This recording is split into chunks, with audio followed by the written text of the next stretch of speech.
Namaste, everybody. Happy to join you in some loud thinking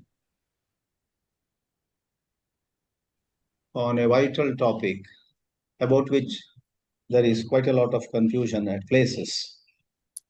A whole lot of people searching for peace, searching for happiness,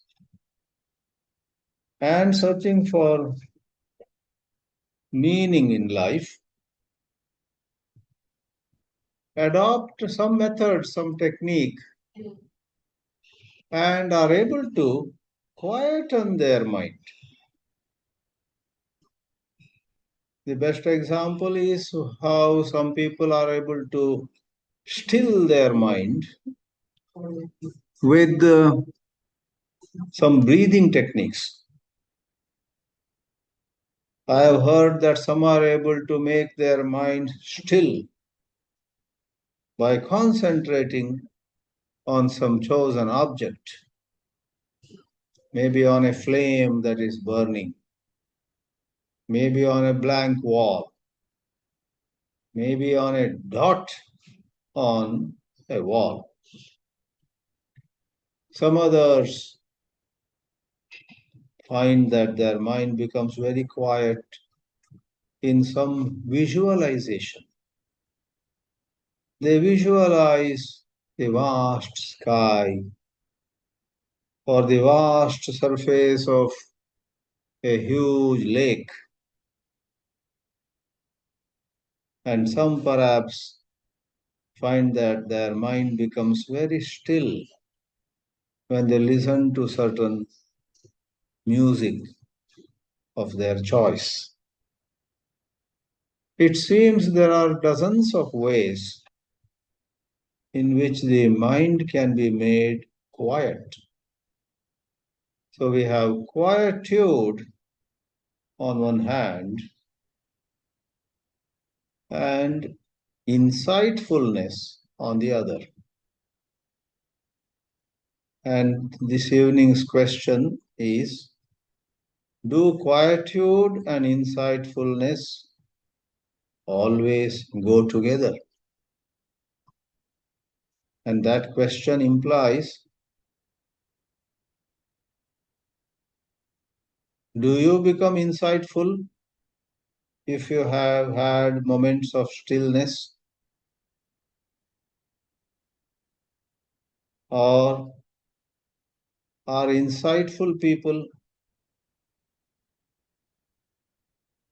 very often go into long spells of quietude? Are insightfulness and quietude two sides of the same coin?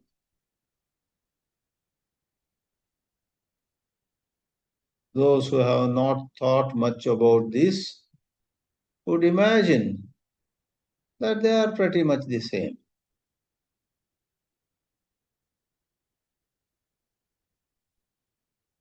Whole lot of your confusions will vanish, they think, by merely stilling the mind. Right away, I would express my opinion, born of study and contemplation on a whole lot of sayings or writings of mystics. I value insightfulness more, and I do not think insightfulness necessarily goes with quietude of the mind, nor do I think quietude necessarily brings about insightfulness. To think that if our mind is quiet here and there, or sometimes for extended periods of time also, that mind will gain very many insights. Nothing else is required. To think like that would be incorrect. It's like there was some serial murderer He killed some 7 people within 1 month, one after another. And he was arrested. He was put behind the bars for full 12 years. And after he came out, within 24 hours, he committed a murder. For 12 years, he was,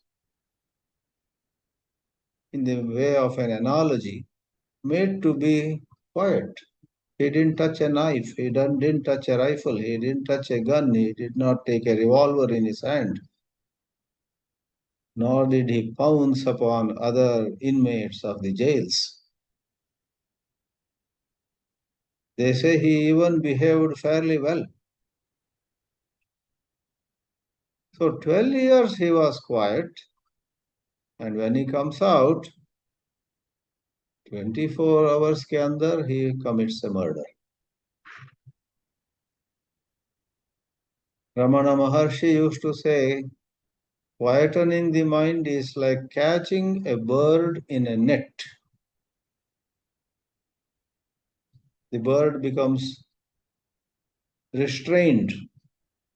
The bird cannot go here and there when it is caught in a net. You keep the bird for 24 hours or 48 hours in the net, and you notice that it has been there at the same place for last 48 hours. Then you say, now I don't think it will fly. If you remove the net, if you cut the net, within a few seconds, the bird will fly. Giving this analogy, Maharshi Ramana used to say, stilling the mind has some value, but it is not enough. It doesn't ensure that your outlooks towards life, towards others, what is more, towards yourself changes. In countless examples given by mystics and masters of different times, it is said that the mind is capable of keeping certain tendencies, maybe in the subconscious or in the unconscious, whatever the jargon goes. The mind keeps certain tendencies, which means certain prejudice, certain desires, some hurt, some revenge. The mind keeps it all inside. By stilling the mind, you don't cleanse the mind. Stilling the mind, therefore, is a very superficial affair. Though people who are able to still their mind get very excited,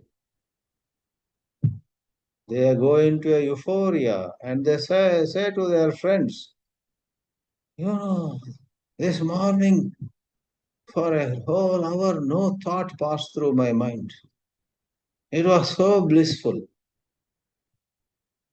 They are happy. Let them be happy. We have no problem with it. But suppose they had certain bias,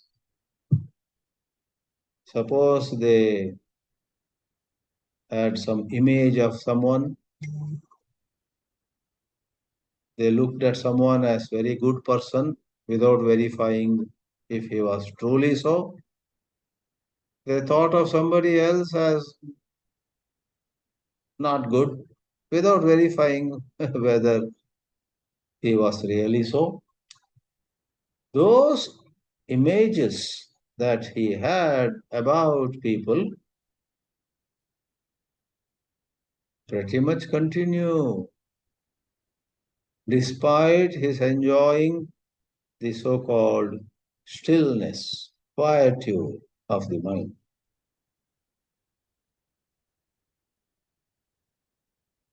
Therefore, it may be said that mind should be educated. And by education, we may mean finer and finer forms of change to happen in one's mind. Grosser form of change in the mind is the mind learns by rote. The mind is able to memorize. Somebody may, for example, memorize 1000 quotes of J. Krishnamurti. Wake her up at 2 a.m. and ask her, tell me what Krishnamurti has said about fear. She may ask you, you want 10 quotes or 20 quotes? And you say, 5 are enough. And she may give you precisely the quotes of J. Krishnamurti, 5 of them, and then say good night and sleep again. Would such a person be an insightful person?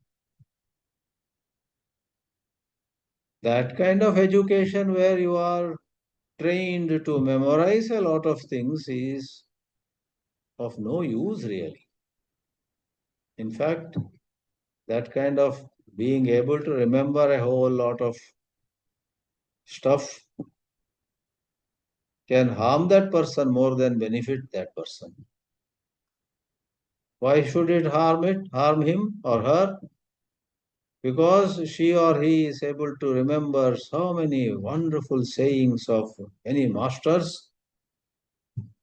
She or he may feel very proud. She may feel, what they call holier than thou attitude. She goes around and this world also is mad enough to put such a person on a pedestal. Only those who relate with that person in close quarters will realize that though she knows so much of the books, everything she seems to have at her fingertips, her behavior is sometimes, you say, terrible. Her behavior may be obnoxious, to use a strong word. Ah, you know so much of Krishnaji, but how are you so selfish? She may give you 5 quotes on what is selfishness right away, but she may not let go of her selfishness. So, what do I mean by finer, true education? In the language we have been using generally in these dialogues, that finer education is facilitating inquiry, questioning, which is a little more than mere introspection. Some people introspect, and you know what they do? Before going to sleep, 10 minutes they sit up on the bed and go through all that happened from morning to late evening and try to see where they were right, where they were wrong, where they behaved well, where they responded properly to some scenario, and where they lost temper, where they did talk too much, where they had some kind of slip of the tongue, where they put salt in place of sugar while making a coffee. They remember from early morning to late evening. They do a ritual. They call it, I introspect myself every night. That kind of introspection will not take them far. Rather than looking at how the day went and how they behaved in retrospect, is it possible for them to be aware at the very moment they get angry, at the very moment they were being indifferent to somebody in spite of noticing that somebody was having some problem.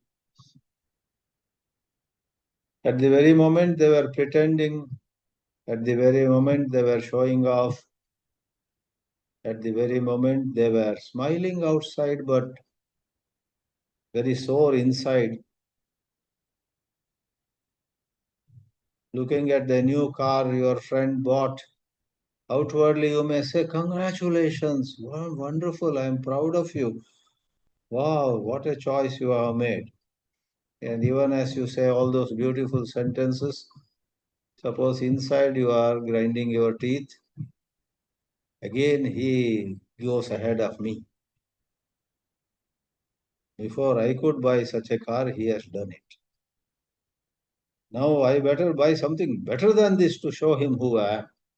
Suppose such dialogue goes on inside you, of what use is all that praise or compliments that you heap upon him? Now we are not talking about him or her. If we have a certain ability to question ourselves on the fly, I guess the expression on the fly means right when something is happening.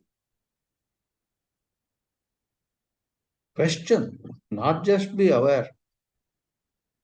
Though the mystics seem to say, if you are truly aware, questioning happens. Probably yes. Even it happens, it is good for us to especially identify this questioning aspect. There's one more dimension also on this questioning. At a couple of places where I participated in K dialogues, one or two people who were quite well read were of the view that this questioning necessarily involves language.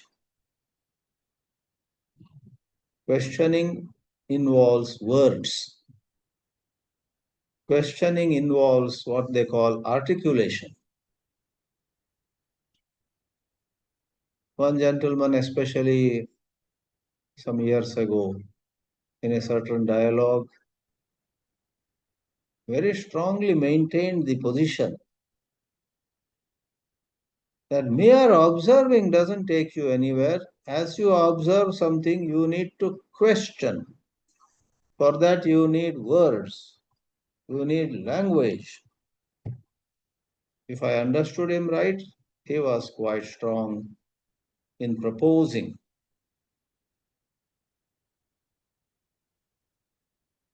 Suppose I go to a mall with my family. I didn't want to go, but the family dragged me. I said to them, nowadays I don't like to buy anything. I am not interested in any of these charming things of the world. Don't you know, I have become very spiritual. Leave me alone. I'm going to meditate at home. I would rather sit quietly looking out of the window and practice one of those 27 kinds of meditation I have been studying, blah, blah.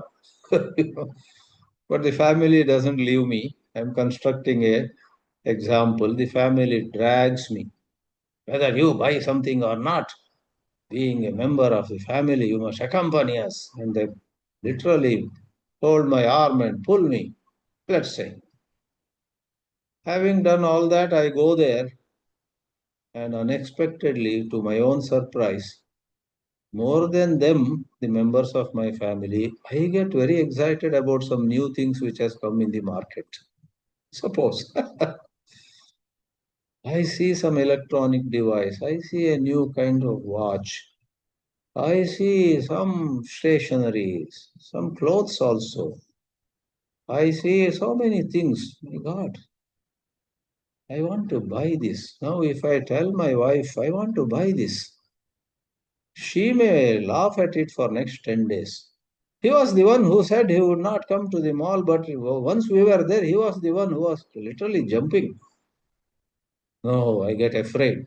So better I keep quiet. I will come later all alone and pick up one of these. Okay, I think I did too far in giving this example.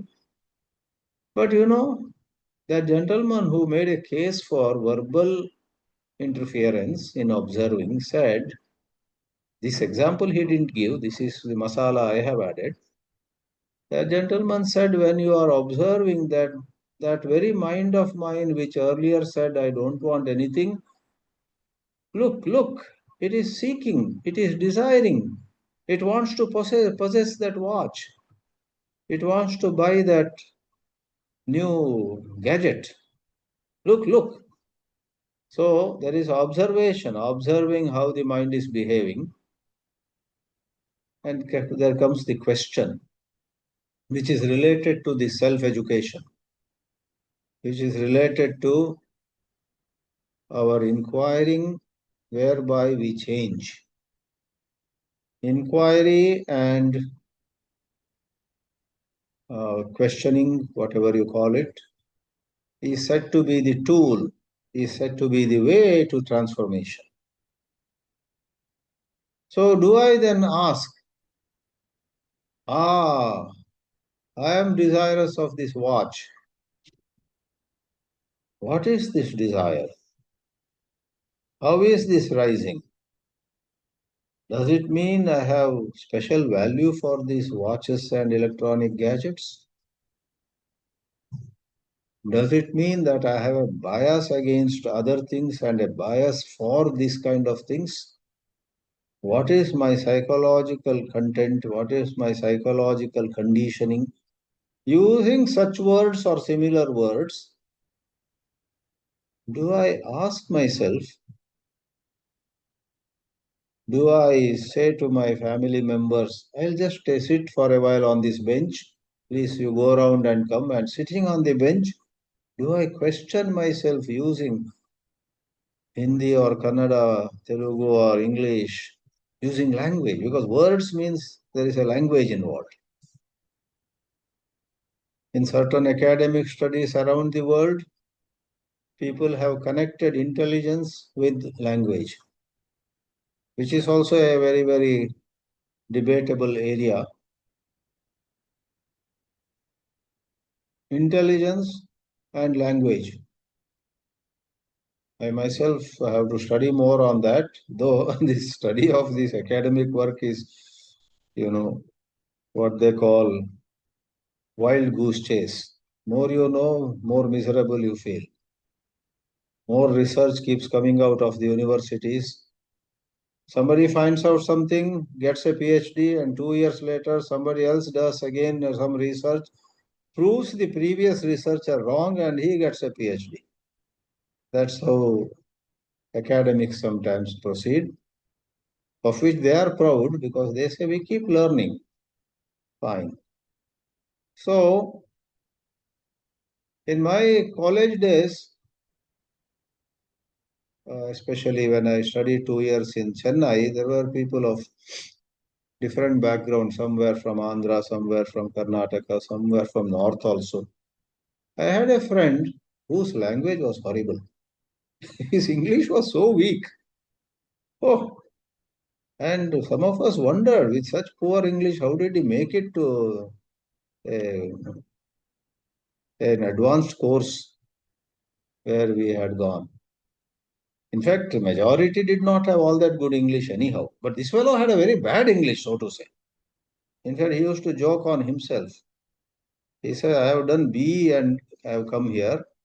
And you know what BE is, bad English. He would say BE is bad English, and he would joke on himself. But it so turned out in all the subjects that we were studying, technology, he was excellent. In engineering subjects, he had such intelligence. So I need to actually check what they mean when the researchers say intelligence has an intimate link with language. They claim that. Probably then they further define what is language, also perhaps has definitions which are more inclusive than mere well-known constructions of language.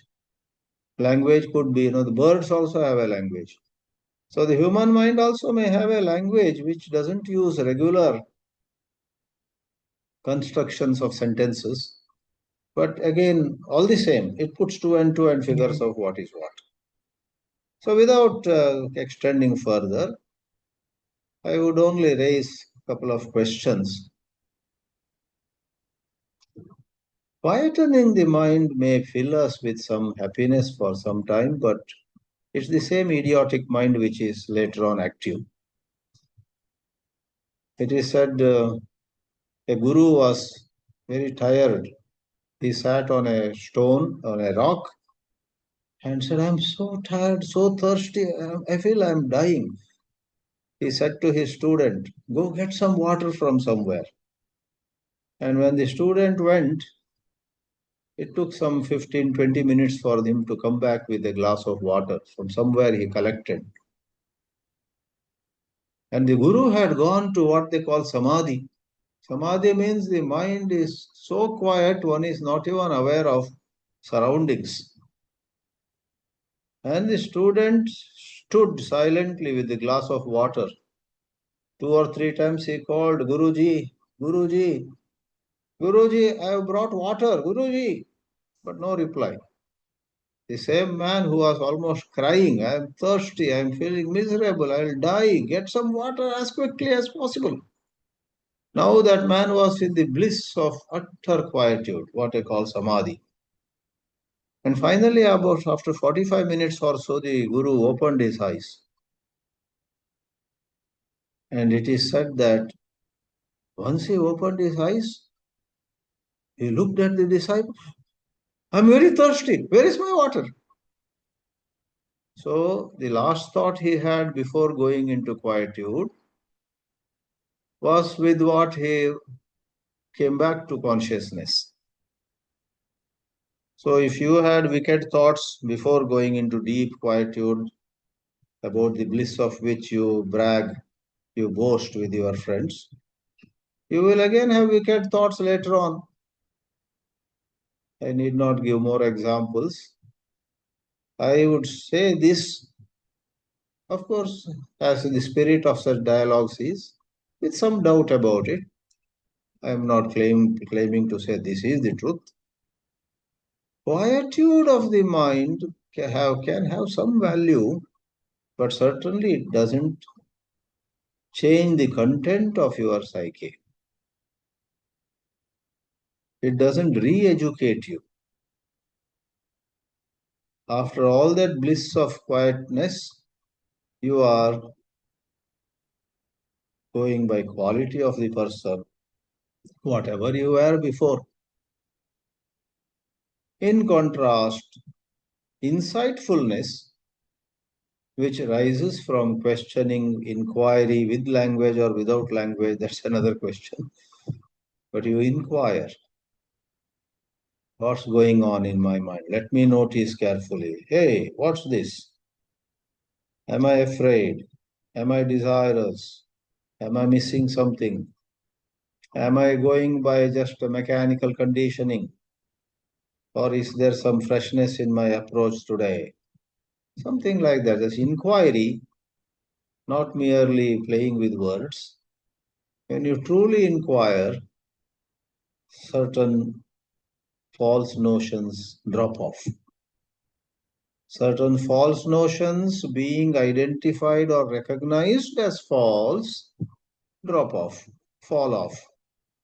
Then there is transformation. Therefore, there is a wide gap, I guess, between quietude and insightfulness. Insightfulness brings transformation. Quietude maintains the status quo. Thank you.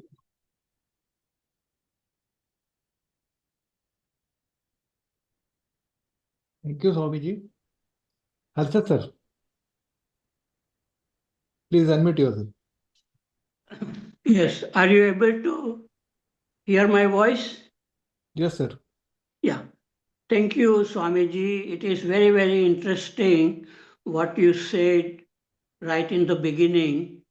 that the mind can become quiet, silent, but as long as we really don't see clearly how our mind works, there is no transformation.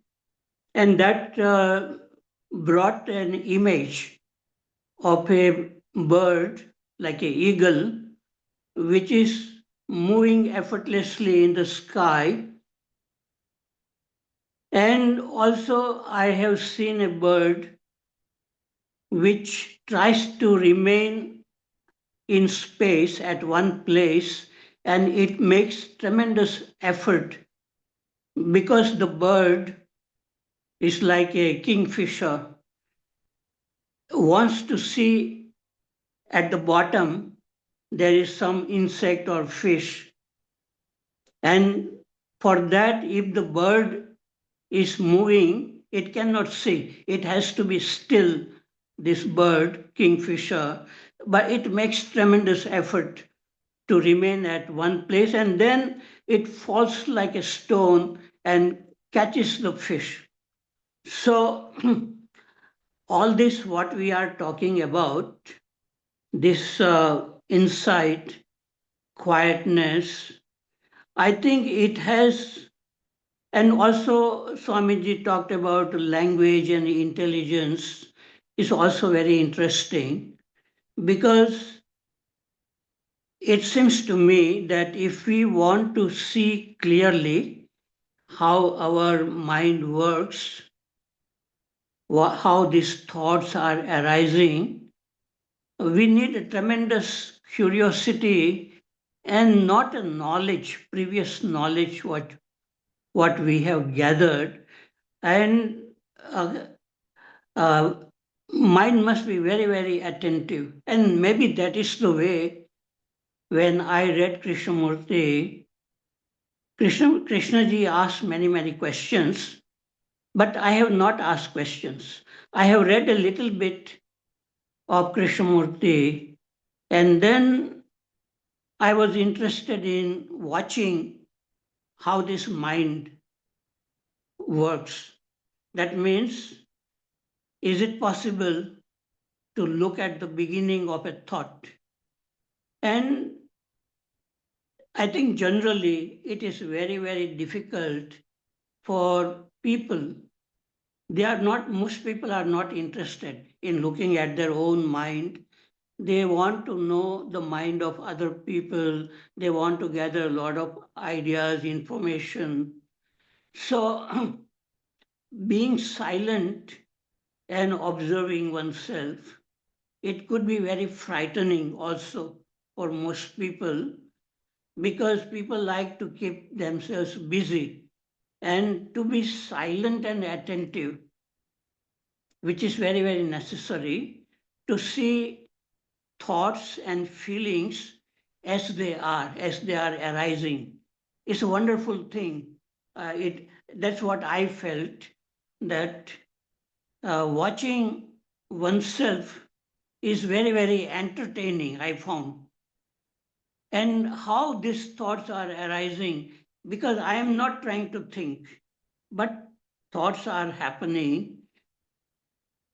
And if we get involved in asking questions, trying to learn about it, we make a mess of it. We get too much occupied with thinking only. So one has to really come out from the dimension of thinking, what Krishnaji would call awareness, and then look at thinking arising. And that is very, very interesting. And in that, we can learn directly what Krishnaji is talking about, without thinking on what Krishnamurti is saying, but seeing oneself, what is happening. If there is anger arising, looking at it.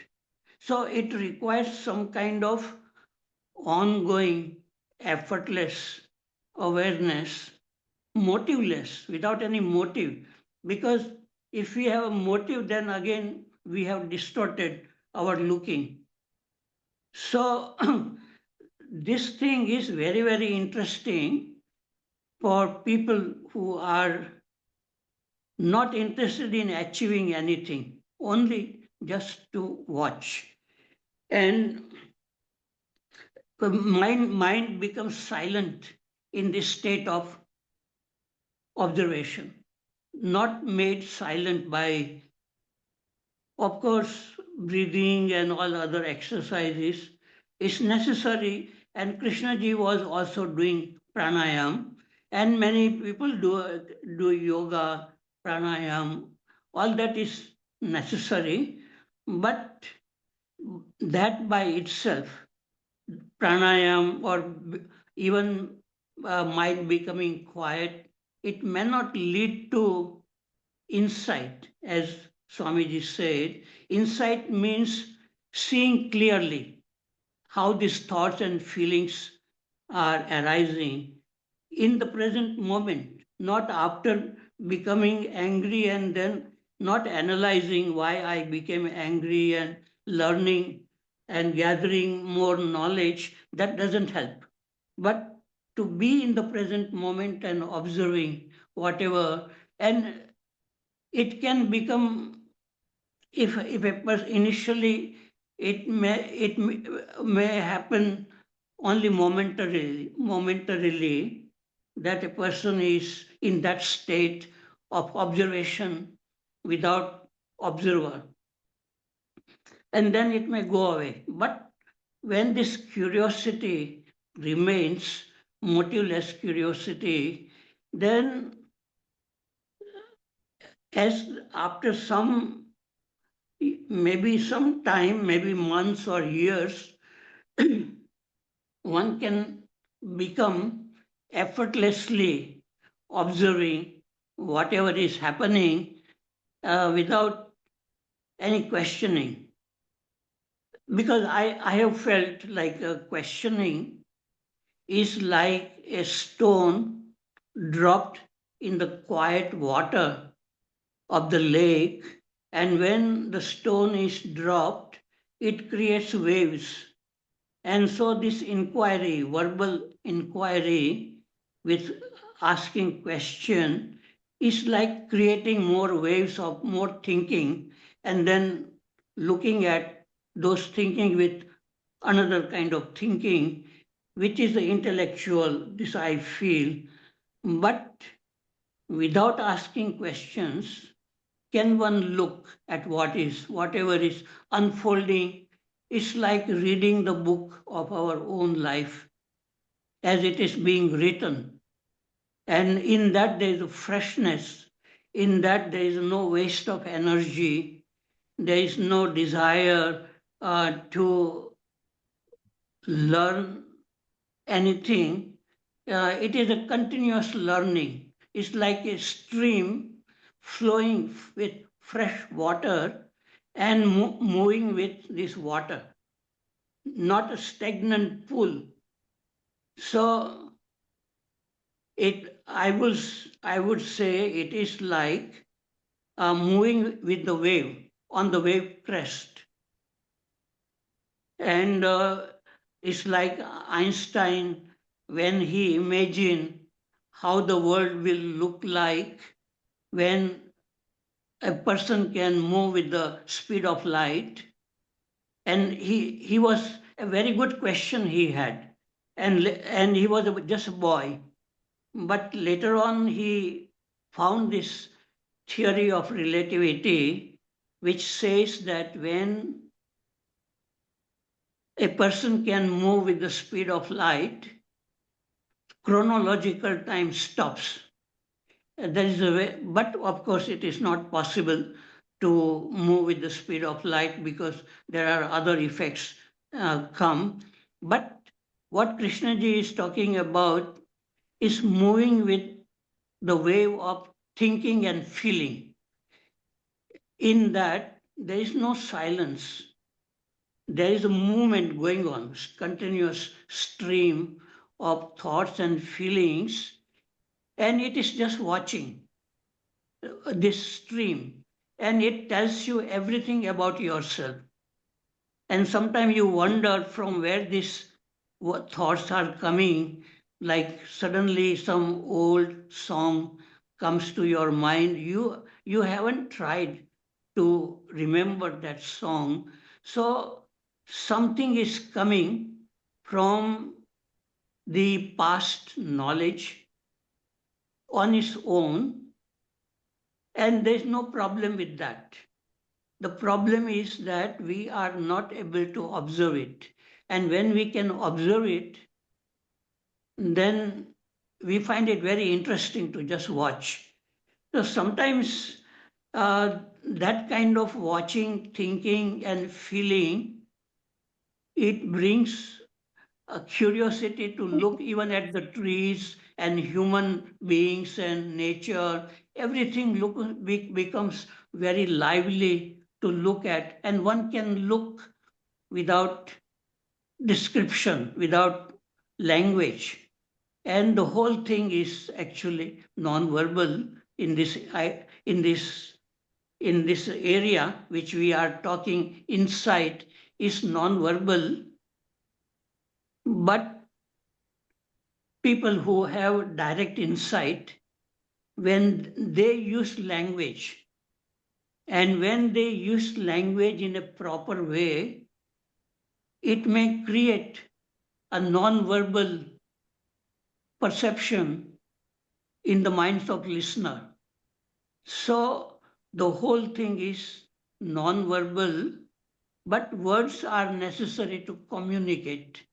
And when a person who has a direct insight, like Buddha or Krishnamurti, when they describe in words, they describe it very beautifully. And when people who are listening very, very attentively, they can begin to see non-verbally also. So finally, it comes to silent observation of what is, not becoming completely silent and unaware of what is happening, but getting aware with freshness, looking. So this is a very good topic, and Swamiji has said very rightly that insight is much more important than just being silent and not aware. Okay, thank you. Right.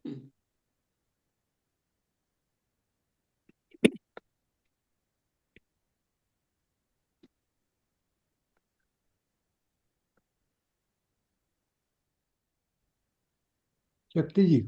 Hello, my voice is coming, sir. Yes, yes. Shakti ji. Yes. Mm.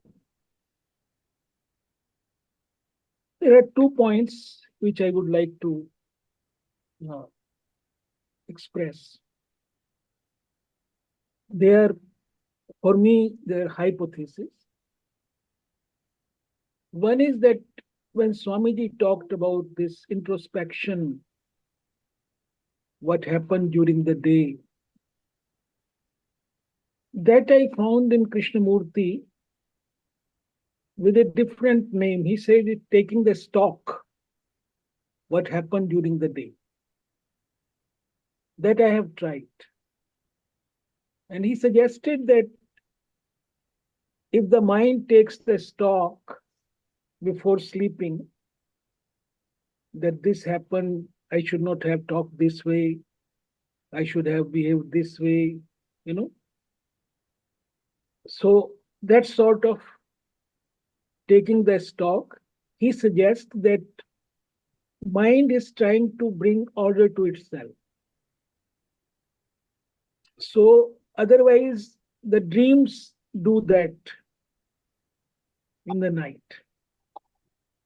So that is one, it's a limited purpose, but it really works. Another thing is about,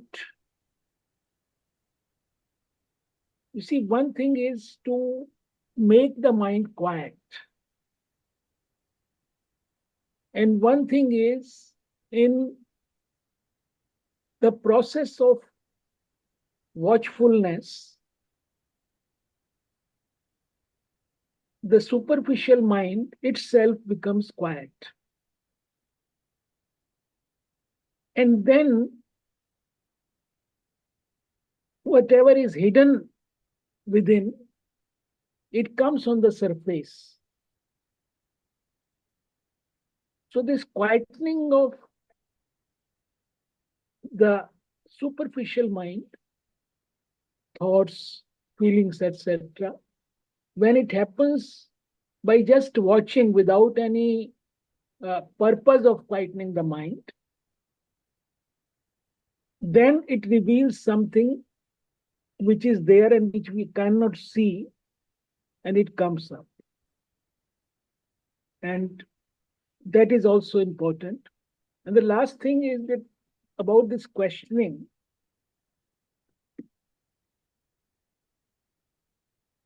see, Krishnamurti has suggested somewhere, if you put a question to yourself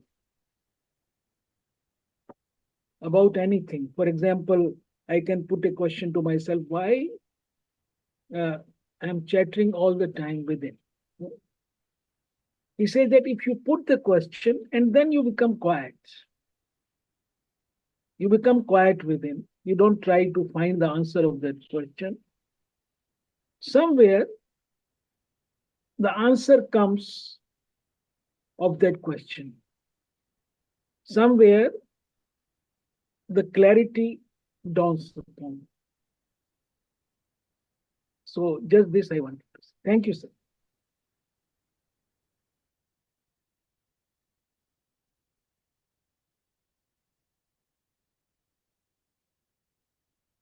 Thank you, sir. First of all, I would like to thank Chidanandji Swamiji. So here, insight, most of the times, very interesting is we are always eternally on the outside. So how this outside is happening, what others are saying about me, how to impress others. Now, the real world is technology, mobile and WhatsApp, Facebook, Instagram. Is completely false. We wanted to impress others. I want 1 million followers. So it was a very great thing which Swamiji has said. So most of the times, my me is from the others, what I have learned from others. And as rightly said, Shakti ji, what is the old stock which we are bringing again and again, and including inquiry also, we are doing the same. As Harshad ji said, creating more number of images, creating more number of words, creating more number of the doubts and spreading them to others. So I have seen this personally in all the groups, including Krishnaji's. When I ask anything personally, they don't answer. But when we are asking in the group, suddenly they will tell so many things. So Manasa, Vacha, Karmana. So we are all like three personalities eternally we are maintaining. And the energy is given by the society also. If you are like that, you will be very much appreciated. You are having very good Samskrita shlokas, well versed. You are having very much the quotes telling as it is. But coming to the action, you are almost zero. You're quite opposite to what we say. And one right thing said by all of you and the Krishnaji is this thought is continuously changing and it's always having the outside means what I am not, it goes there only. The minds and thoughts, the favorite thing is what I am not and not focusing on what I am, what I should be. So it mixes and tells that what should be as what I am. So it's a quite interesting game, as Harshadji said and Swamiji. So it's a 24/7. Second thing is it's happening by itself. We wanted to do, then we miss. It comes as a flashes. And when we enter the consciousness or deep insight, there is no difference between these two, the consciousness and deep insight. It is there for everyone. Now also it is there. So most of the times it's said by Krishna ji and Ramana Maharshi as well. We are self-deceptive. We ourselves self-deceptive. What others can do. That's the reason when Krishna ji about to leave this world, he said nobody followed. Because we are following Krishna ji, but my insight I never followed. I never looked into my inner world at all. The outside cinema I am ready to see. But when I start seeing the inside movie, the inside, I am unable to bear myself. The black holes, the dark corners of the mind, sexuality, how I cheat myself and others, how I am cruel with my neighbors and my family members. Almost all the time, there is a duality. Means I am showing love towards someone, but I am having cruel, I am having dvesha, I am having jealousy, I am having possession. So that's how the mind always maintains the duality, and also exactly two opposite things, contradictory things I am running. So there is no clarity at all. So according to me, the sight means only inside only. There is no outside. If they break this consciousness division of body, thought, and this I. Now, what we are saying insight is eyesight. It's not this I, but how I am making my I. It's inside, inside, inside. And like Swamiji has taken to that quietude, the natural quietude, which never comes or goes, not made by thought or not to impress others, or the continuing the past I, continuing the known. So all these things is very interesting. And once we enter into this insight, there is no coming out. You are consumed.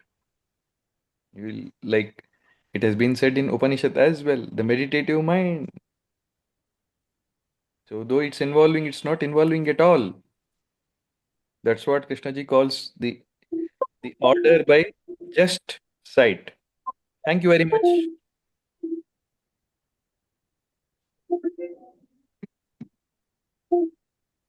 Swamiji,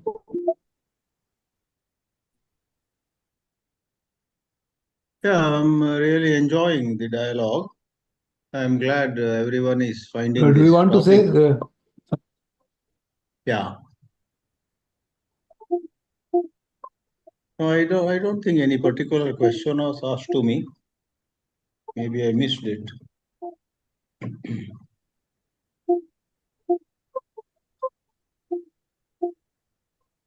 Maybe someone else can be given the chance at this moment. और कोई बोले अभी? Murthy Yeah, sir. can I start? Yeah. Good Yes, evening sir. to all. I hope my voice is clear. Swamiji has given a good topic, quietude and insightfulness. I have a few points to cover on this. First of all, let us look at quietude. In fact, Krishnaji has given great importance to this aspect of being quiet. In fact, he uses the word silence. And in fact, he uses a better word, they call it the absolute silence. Because there is a relative silence. Between two thoughts, there is silence. Between two notes, there is silence. Between two noises, there is silence. But that is a relative silence. When the noise stops, there is silence. When the noise starts again, the silence is gone. Krishnaji is not talking of that relative silence. He is talking of the absolute silence.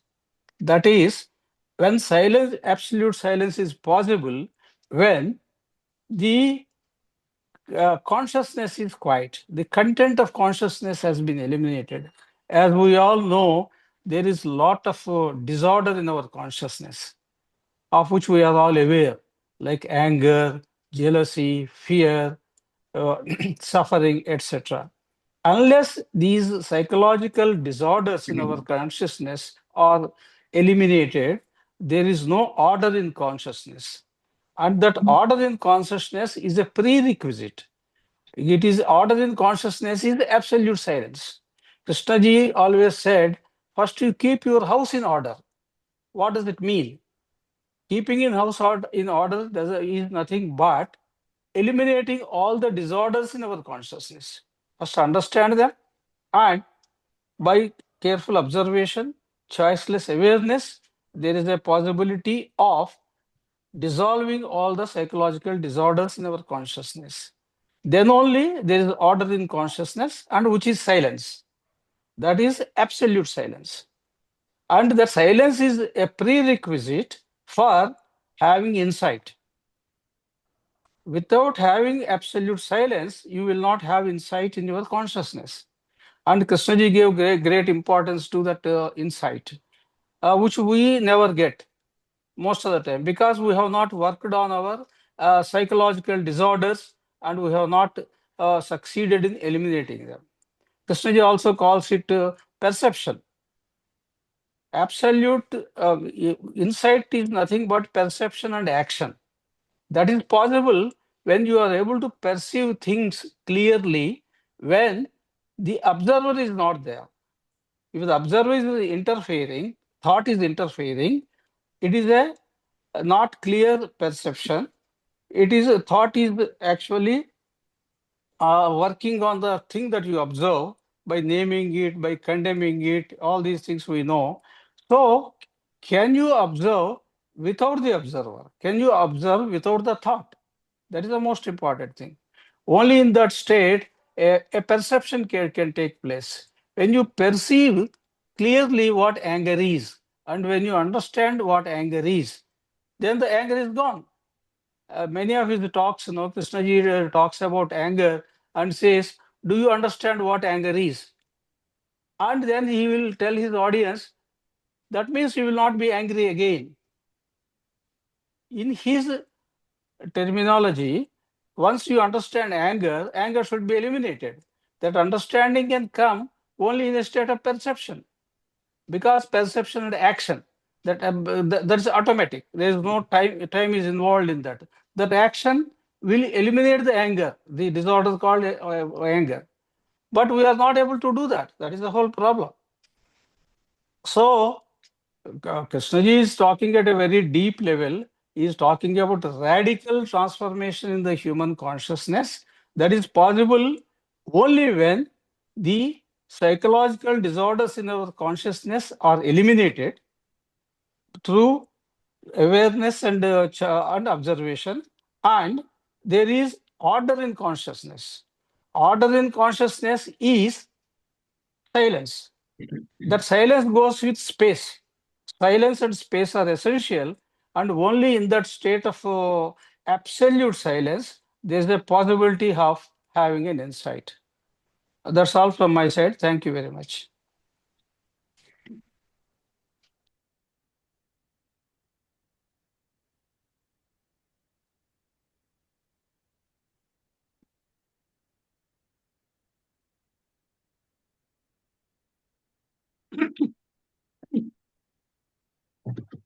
May I make a comment?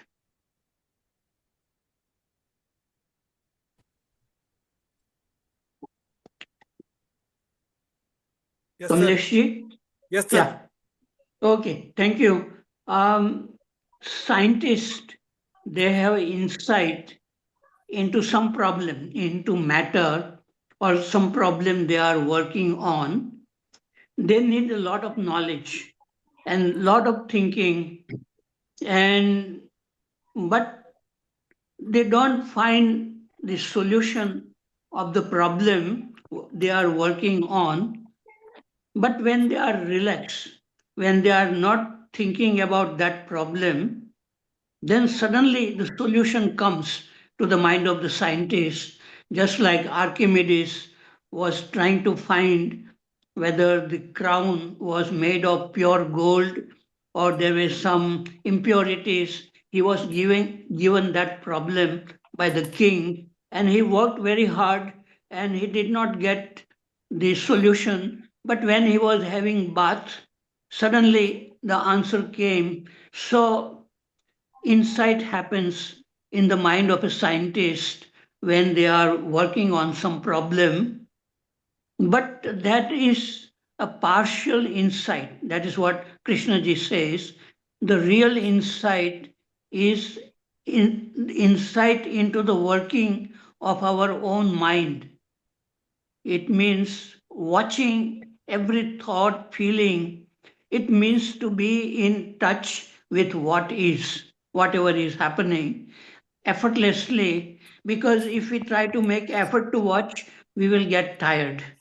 And again, our mind will become unconscious. So it is not the one has to work very hard. But there is a possibility exists in some human beings to watch without asking questions also, because asking question can become like a method, and your mind may stop when you ask a question like who am I, but then again your mind will go somewhere in politics or cricket. So uh, can there be watching without asking questions, without any motive? That seems to be the real freedom, it seems to me. That, and in that, there is a direct learning, not by reading books and not by thinking, but by seeing. And that's, I think that is a real challenge Krishnaji is posing to. And that's why maybe he felt that nobody came to such a state where can really watch what is without any motive, without any effort, and like it becoming one's own nature. Yeah. Probably that is what I think. Okay, thank you. Chaitanya Nagar, sir. Maybe Pradeep ji wants to say something. Sir, you can speak, then we will try to say to Pradeep, sir.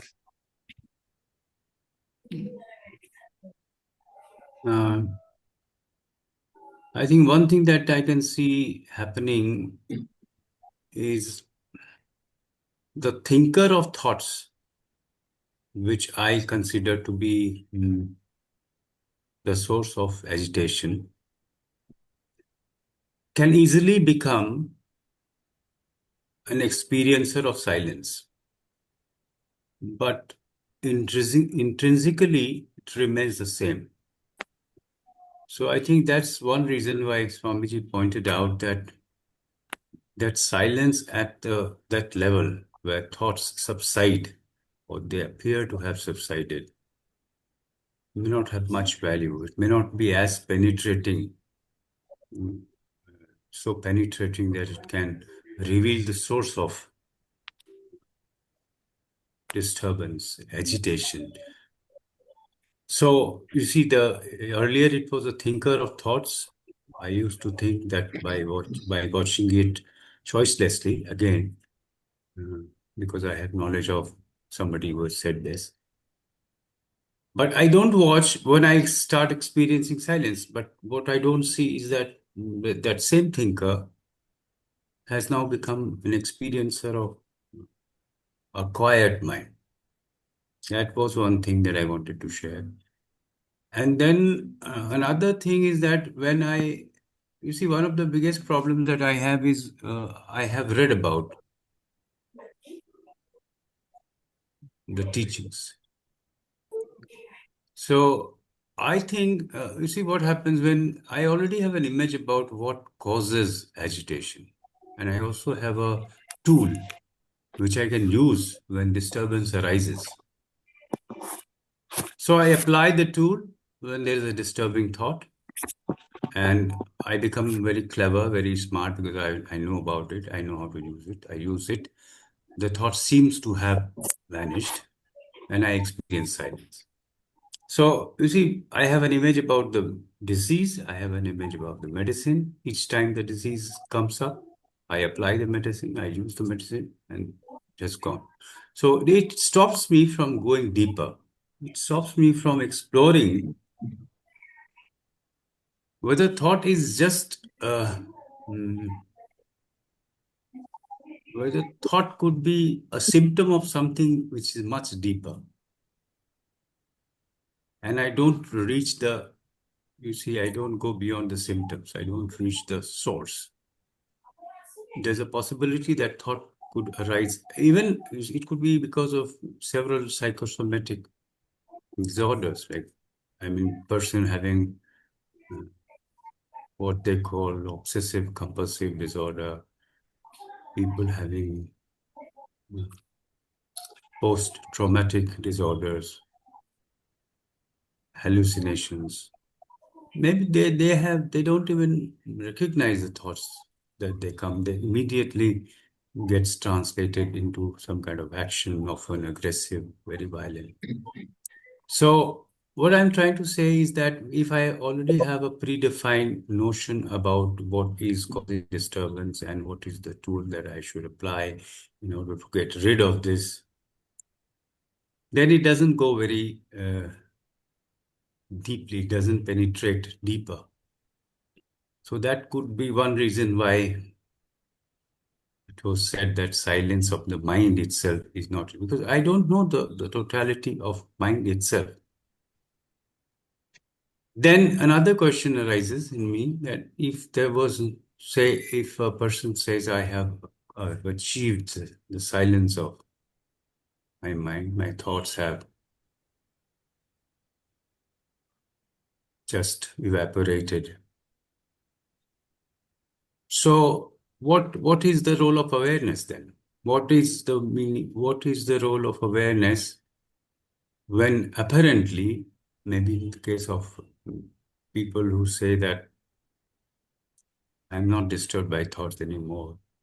So if there's nothing to be aware of, so to speak, then what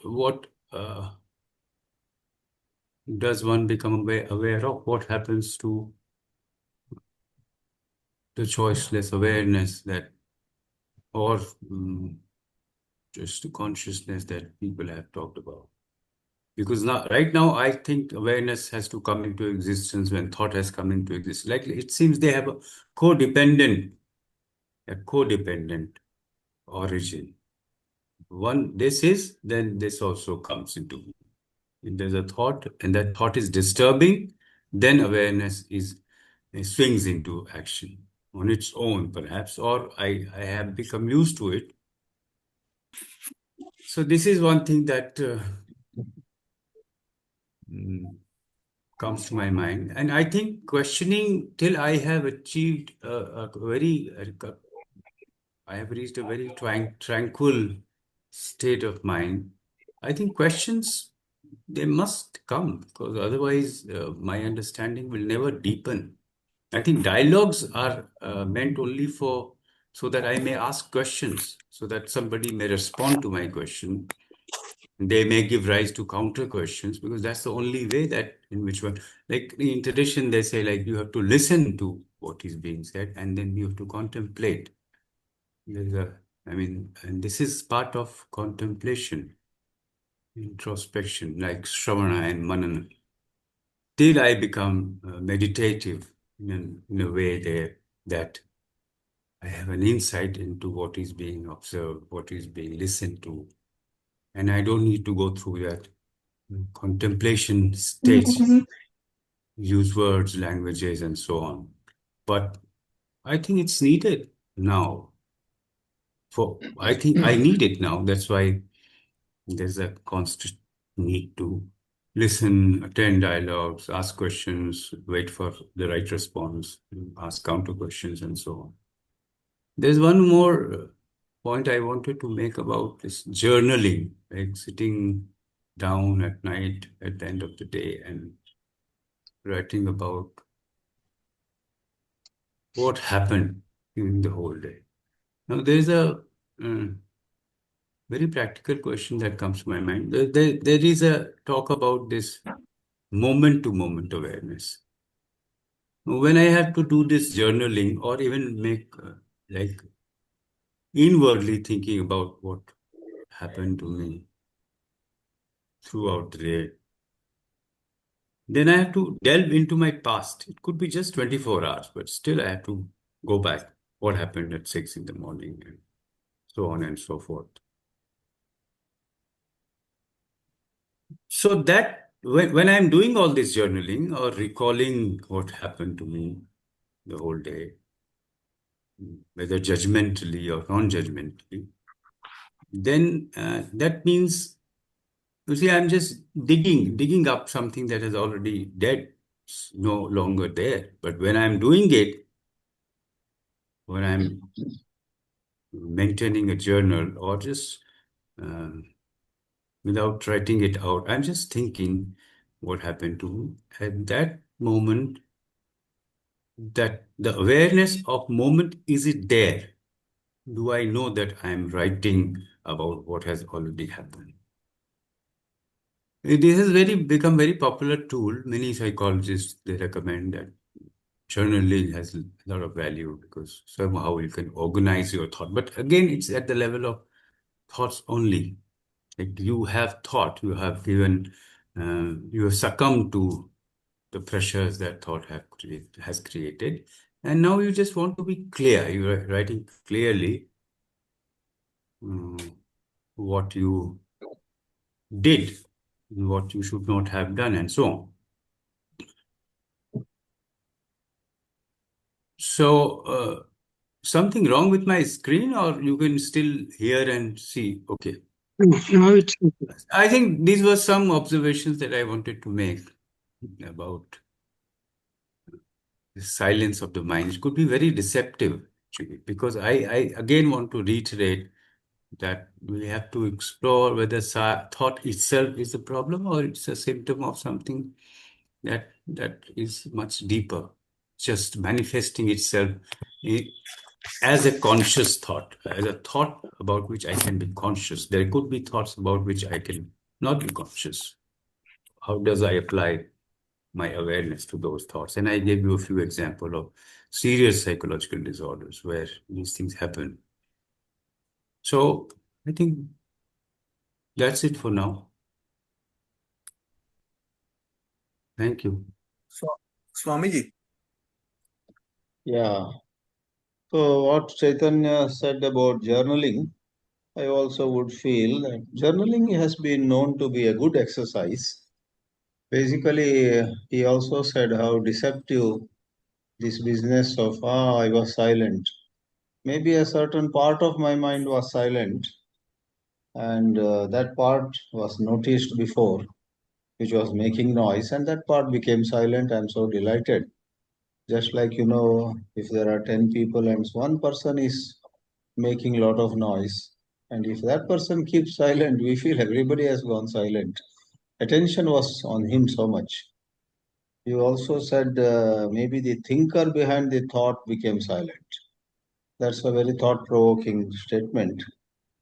This thinker, is there a separate thinker connected to every thought or every kind of thought? Or there is, are there many thinkers or one thinker? The structure of thought itself becomes a matter of our curiosity. So we do not know. The thinker is typically someone who has a certain image of oneself. That image itself is of questionable, credentials. So on the whole, this topic is very, very subjective also. Subjective meaning everyone may have their own feeling for what is silence, partial silence, total silence. There's something called alert silence, then there is something called sleepy silence. So we don't know what silence every one of us has experienced so far. And therefore, our reaction also will depend on our experiences. Yes. Mm. Please let us hear Pradeep now. Yes, yes, sir. Good evening, friends. Good evening.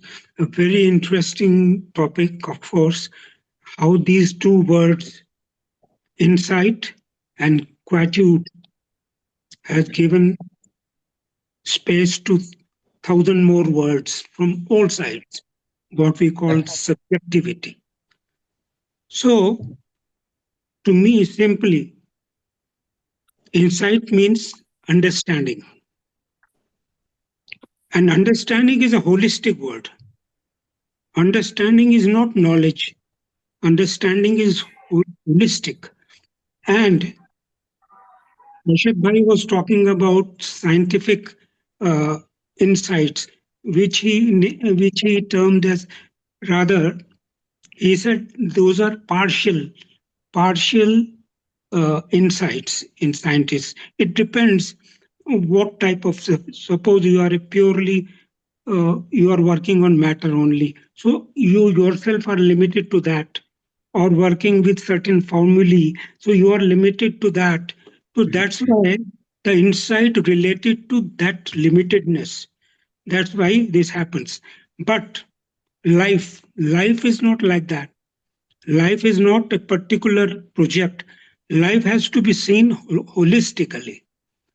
You see, I was working on leaf movements. The first thing, to my what is more important, is that you should go blank. Blank in the sense, I reach those plants without any knowledge, any conclusion, nothing doing. Absolutely, that I don't know anything. Not theoretically, but actually, even I don't know so many things even now. So there is a chance of exploring or being alert too. So then slowly nature starts revealing its expanded version. You start with something, and then it is uh, it is related to all other things, and it goes on expanding. The more you know, the more you want to know. If that is the thing. So understanding is a very, because we have been listening to these words, total clarity, things as they are, things. Who is there to judge? Who is there to judge? Then inside and outside. Then we say inside is only thing, outside there is no outside. So these things are there. What we are discussing is words only, but understanding and holistic vision, holistic view, all through JK. Even without JK, suppose JK had not said it, still you know what understanding is. Everybody knows what understanding is and how it stands in time zone. So silence is a natural phenomenon. Natural silence comes to you in gaps. Then only you can see something. Otherwise, it will always be mixed. It is not as that earlier one, the past. So you have to be, your real inquiry is when you don't know anything about it. Otherwise, historical or Google is there to help you for virtual most of the knowledge. So, but what JK is never, or the seer is never happy with knowledge,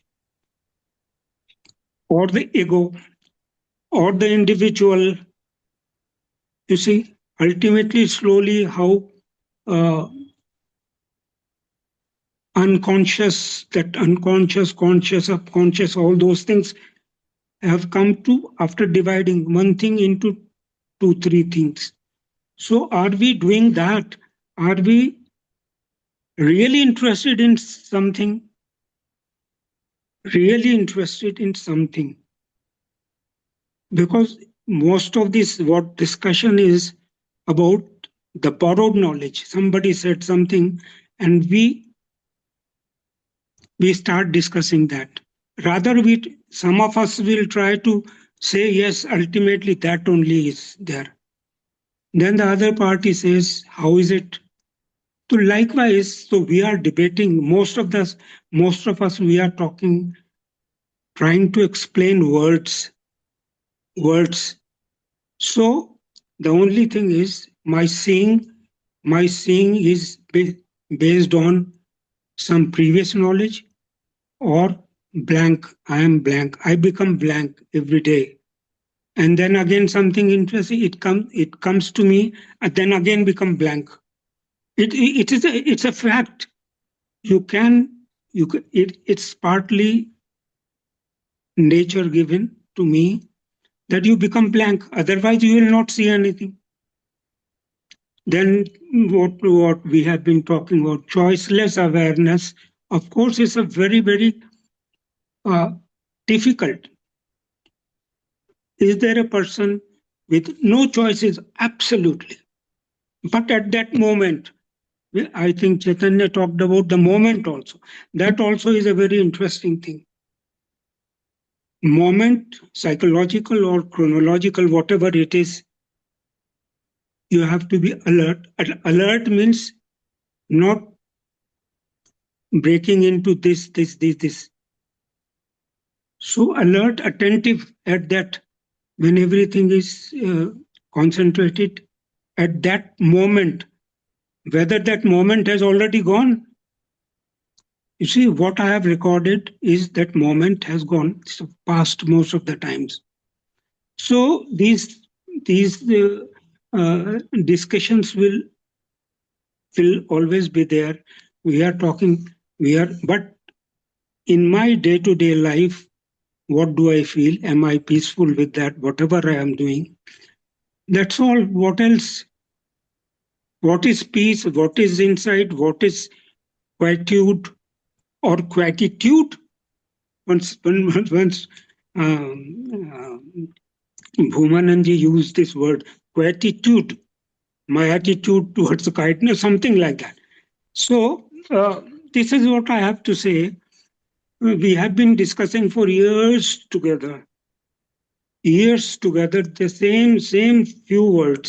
same few words. I don't know, but this is what I feel about it, that understanding is very important, as whole as possible. But who decides where this is whole? Who decides this is what is present? Thank you very much, friends. I have taken, because these are difficult things for me also.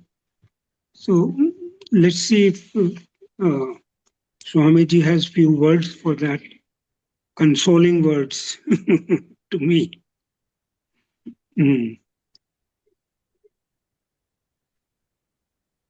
Prasad sir, please be brief, sir.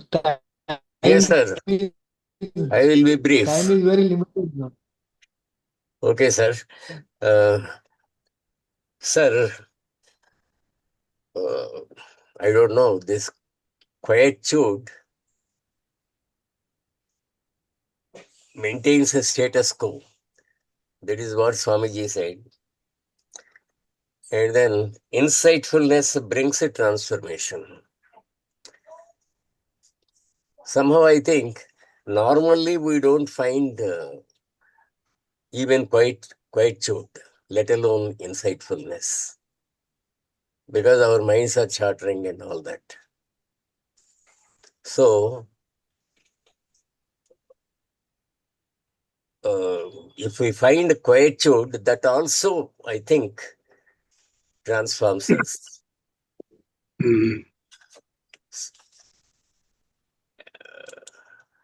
And insightfulness, of course, I think it comes only when there is some quietude. That is what I think Murthy Sahib has said. And I think even for a scientist, in a quiet moment, he realizes something. That whatever principle he finds, that also comes to him only when there is some quietude. So, sir, and there is no way for you to achieve quietude or insightfulness. That is, you can't do some effort to get them. I think, as Mr. Murthy has said, you have only to observe what is. Through observation of what is, if you are lucky, you will achieve quietude. And if you are luckier, you will achieve some insightfulness. That is, you can't work for it, Only observation. That too choiceless observation, and then observation without observer and all that type of thing. Okay, sir. Thank you.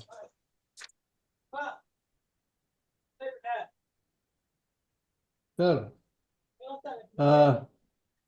time has come to the end, but there is one announcement. Sunday 21st December. Dubeji will talk on topic why another organization. Why another organization? Topic will be sent to you. Important thing is that Dubeji will be talking to us on 21st December, Sunday. In the morning? 11 a.m. 11. Okay. Very good. Thanks. Venkat Mohan sir.